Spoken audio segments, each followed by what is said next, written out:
ma ochan mar dayo dho Jolar kom tend piny Kenya biro dhi nyime kaka ne ochan ma bang' jachung' mar Azimio la Umoja One Kenya Ratil Odinga kod mano mar Roots Party buogo ni ok gibi yuoro e twagno. Aput matayo twak makamano oyango ni ikruok oseketi moromo ne twagno kendo onge lokruok ne odiechieng' kata mana tarik ma owinjore obage. Oteno apudno bende oyango ni gisetimo lalruok gi kweth mag josiasa ma jochung' magi owinjore obedie twak makamano kendo chike osepedhi ne ng'ato ka ng'ato. Dwaro mar apudno en neno ni jochung' ochopo duto e twagno kendo chiwo ajenda magi ne jopiny. Twagno opogi e kidienje ariyo, ka kidieny mokwongo ma chakore sa 11 mar odhiambo en kind George Wajakoya mar Roots Party kod David Mwaure mar Agano Party.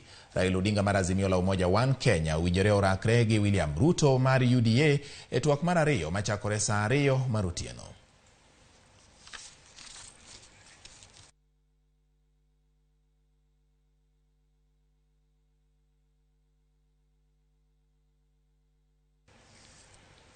Alap moyiedhi mar Uhuru Gardens ibiro yaw ayanga